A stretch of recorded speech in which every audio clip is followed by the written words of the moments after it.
Hola Masters, mi nombre es José Pedro Cornejo y hoy vengo para que continuemos con nuestra serie Diccionario Heidegger. En ella te estoy explicando los conceptos más importantes de la obra Ser y Tiempo, que es el libro fundamental del pensador más importante del siglo XX. En videos anteriores ya hemos explicado que el existir tiene la estructura de un ser en el mundo.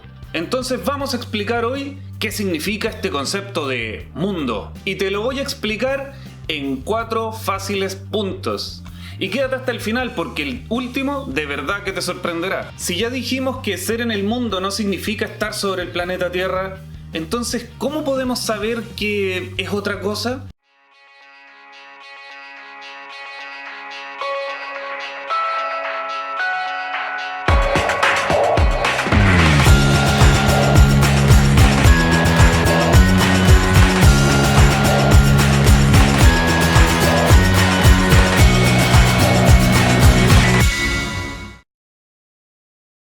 Para empezar a comprender qué es lo que realmente significa mundo, tenemos primero que recapitular e irnos al video acerca de la disponibilidad. ¿Qué significa el ser a la mano? Que te lo dejo aquí para que lo revises.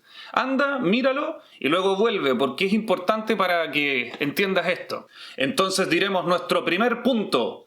El ser de la disponibilidad es la coyuntura. Como recordarás, nosotros los existentes, todos quienes tenemos esta estructura de ser en el mundo, estamos constantemente tratando con cosas en nuestro diario vivir. Recuerda que hemos puesto 1000 veces este ejemplo del lápiz. Si yo ocupo un lápiz, lo ocupo para escribir. Y escribo sobre un papel que es para poder escribir sobre él, lo hago sobre... Lo hago frente a un escritorio, lo hago encima de un escritorio o... Escribo ahí en el escritorio que es para poder apoyarme para escribir, lo hago en una casa que es para poder habitarla y poder, por ejemplo, poner escritorios, etc. Esto quiere decir que estos objetos con los que trato cotidianamente están siendo comprendidos de acuerdo a su disponibilidad, es decir, de acuerdo al para de su utilidad. El lápiz para escribir, el papel para escribir en él, etc. Están siendo comprendidos de acuerdo a esta relación que tiene que ver con su uso. Esto quiere decir que están siendo comprendidos de acuerdo a una cierta ocasión. Están siendo usados con ocasión de, por ejemplo, con ocasión de escribir, uso el lápiz. Con ocasión de correr, me pongo mis zapatillas. Con ocasión de cantar y divertirme con amigos, saco la guitarra y canto y toco, etc. Así es, con los amigos. Esta estructura de usar las cosas con ocasión de algo es lo que nosotros llamamos el conjuntar. Es decir, estamos relacionando cosas, poniéndolas siempre en relación unas con otras, estableciendo una totalidad. Estamos conjuntando. Para divertirme con mis amigos en un cierto contexto de fiesta, de celebración o de la amistad, entonces tiene un sentido, por ejemplo, tocar la guitarra para que todos cantemos nuestras canciones favoritas, etc.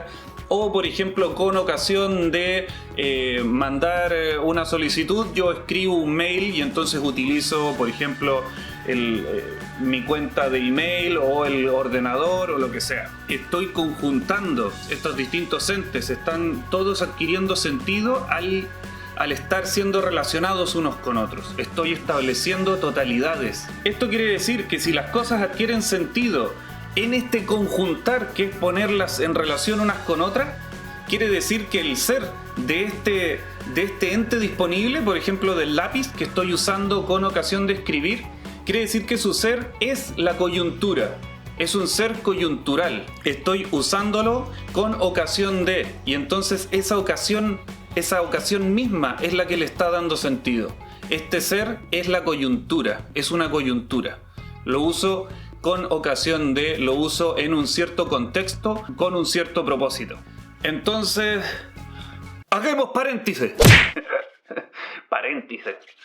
Entonces, es necesario que aquí expliquemos esta traducción, porque es muy necesario entender de dónde viene esto y qué es lo que han dicho los autores oficiales. La palabra que estoy traduciendo por coyuntura es el alemán Bewandtnis. La palabra Bewandtnis es muy difícil de traducir, pero tenemos algunas opciones.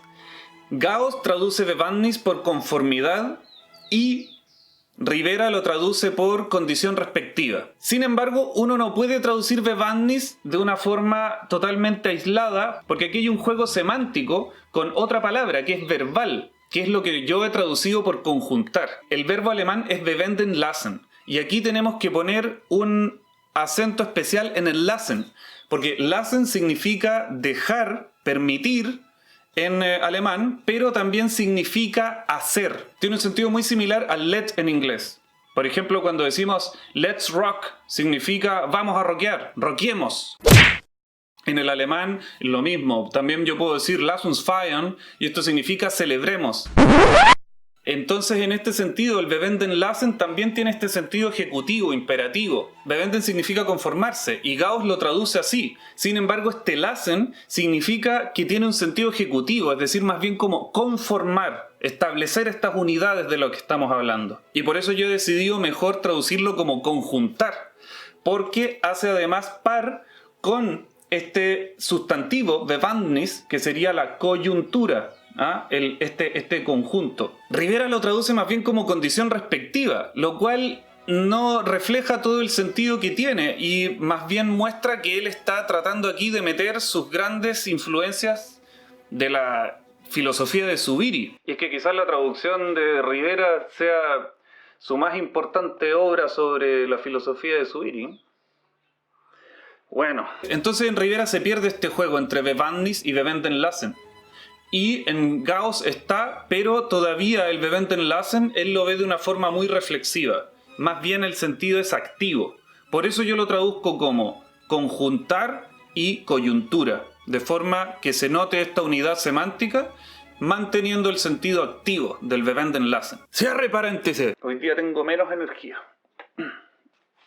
Pero bueno. Hay una cosa muy importante todavía que hay que explicar con respecto al conjuntar, y es que el conjuntar no es algo así como una actividad nuestra que llevamos a cabo de acuerdo a nuestra voluntad, no es algo que queramos hacer, sino que es más bien un contexto en el cual ya siempre estamos. Nuestra actividad existencial ya siempre ha constituido estas totalidades coyunturales. Y esto es lo que Heidegger llama un perfecto a priori. Es decir, ya lo hemos hecho con anterioridad a la experiencia. Esto ya está hecho. A pesar de que es algo que hemos realizado existencialmente, no depende de algo así como nuestra voluntad o algo que queramos hacer, sino que siempre ya estamos en esta situación, estamos en estas totalidades remitivas. La explicación de la traducción puede haber estado medio complicada, pero bueno. No sé cómo hacerlo más fácil. Entonces vamos al punto 2. La totalidad remitiva es siempre anterior. ¿Qué quiere decir que una totalidad remitiva es siempre anterior? Bueno, esto tiene directa relación con este perfecto a priori. Nosotros siempre ya hemos abierto estas relaciones, estos contextos dentro de los cuales estamos. O sea, por ejemplo, cuando yo entro a una habitación, ya de todas formas he entendido el lugar dentro del cual estoy. Por ejemplo, si es una habitación para comer, si es un comedor. Entonces yo, por ejemplo, ya he abierto este contexto, he entendido que ese espacio es para comer y he entendido, por lo tanto, cuál es el sentido que tienen los objetos que están ahí. Las sillas, la mesa, las ventanas, la puerta, todo. El mantel, los servicios, si es que hay o si es que no hay, etc.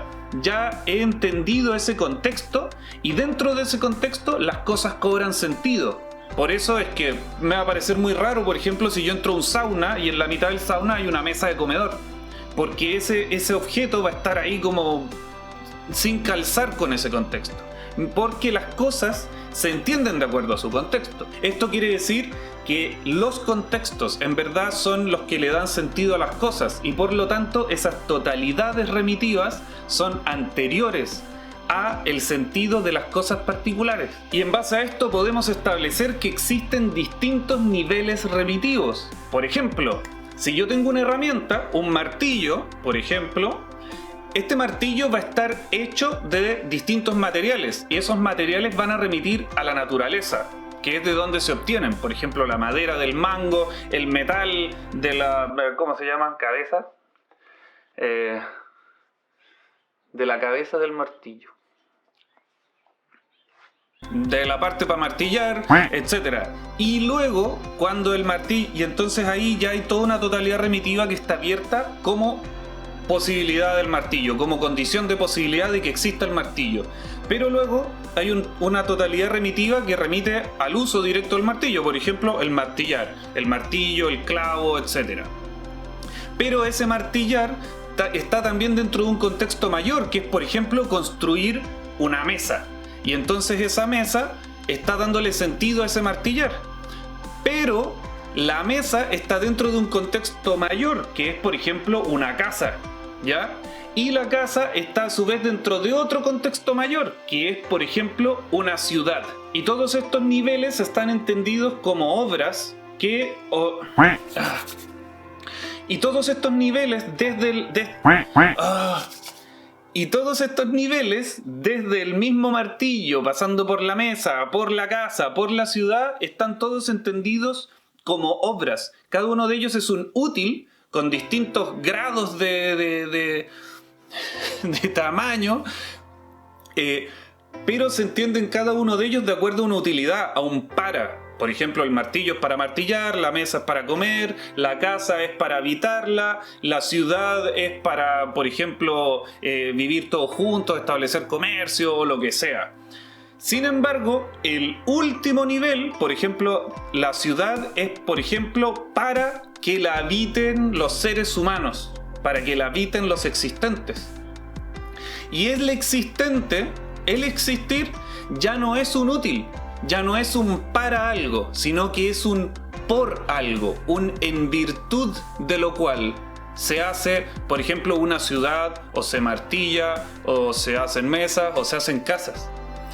Eso quiere decir que este último nivel, este por algo que somos nosotros, no solamente es a donde llega esta cadena de remisiones, esta cadena de niveles remitivos, sino que es de donde parte. Todo este árbol, toda esta totalidad de remisiones nace del ser humano porque la hace por sí mismo, la hace por bien de sí mismo, lo hace en virtud de sí mismo. Es decir, nosotros usamos las cosas porque las necesitamos, porque de una u otra forma necesitamos hacer esas cosas. Y entonces abrimos nosotros esas remisiones y esos significados por nosotros mismos. Y este punto tenlo en mente todavía, porque es muy importante para que lleguemos a entender que el mundo se abre desde nosotros y no que es algo sobre lo cual estamos pisando o en lo cual estamos encerrados, sino que es más bien algo que se está desplegando desde nuestra propia existencia, que es una estructura de nuestro existir. Pero esto todavía no está tan claro, hay que seguir viendo los puntos que vienen. Sí. No está para nada claro. Y sí, estoy pensando lo mismo que tú. Este es el momento para suscribirse. Y vamos al punto 3. Mundo significa ámbito de las vivencias. Bueno, vamos a repasar las 4 definiciones que Heidegger da de mundo. Estos son 4 distintos usos que se le podría dar a la palabra mundo. El primero es que el mundo es una totalidad de cosas. Por ejemplo, cuando decimos el mundo, refiriéndonos al planeta Tierra o al universo, etc. Nos referimos a una totalidad de cosas, de entes.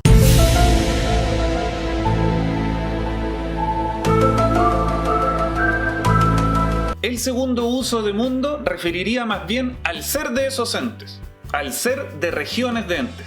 Pero, ¿qué podría significar esto? Bueno, lo que significa es que, por ejemplo, cuando hablamos del mundo de las matemáticas, el mundo de las matemáticas refiere, por ejemplo, a esa región de entes, a los números.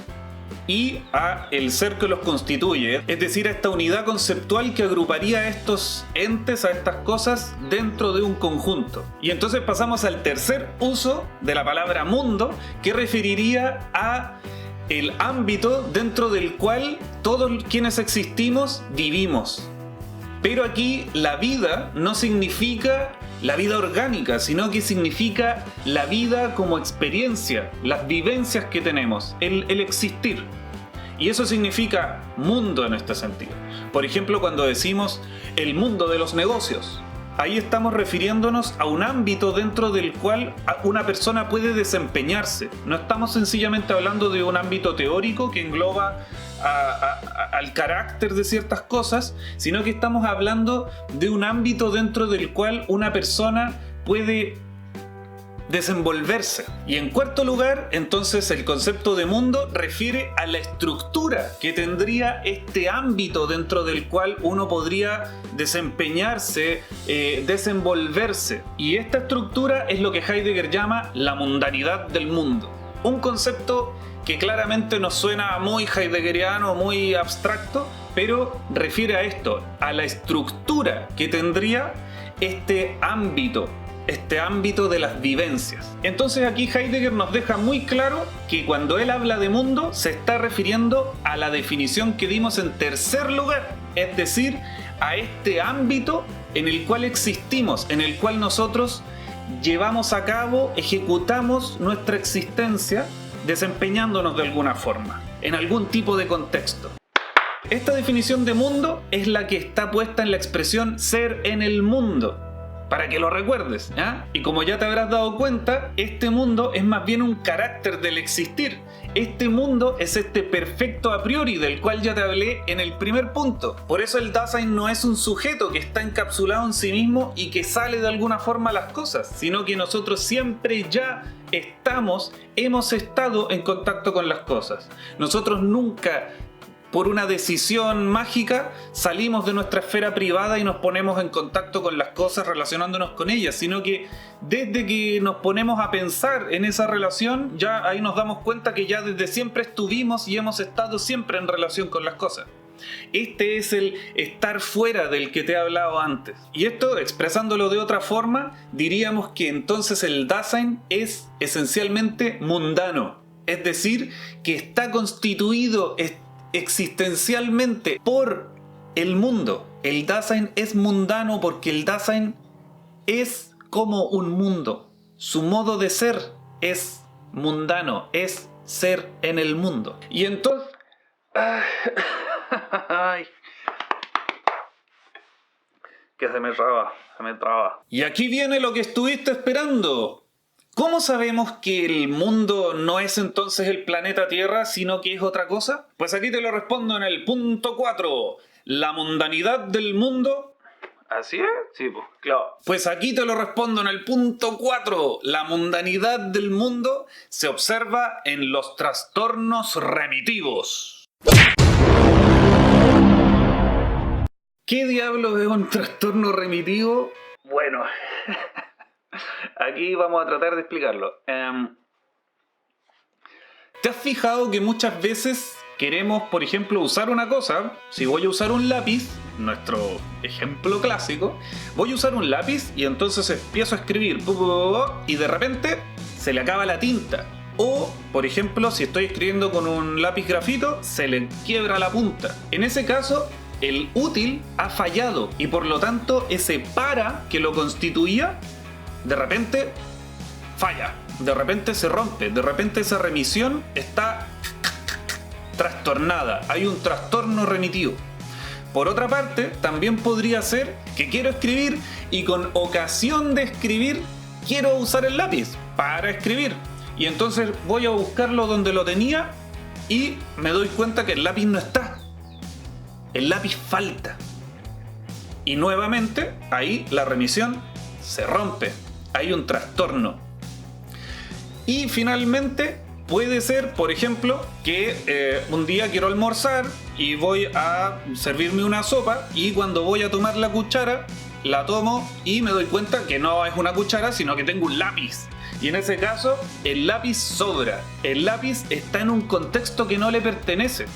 Y de nuevo ahí la remisión salta a la vista porque está trastornada, no está funcionando, hay algo que no funca. Y en estos tres casos lo que estamos viendo es que esta familiaridad que tenemos con el mundo, este no estar pensando en lo que se está haciendo, sino que estar siempre actuando de forma súper espontánea, esta familiaridad se rompe.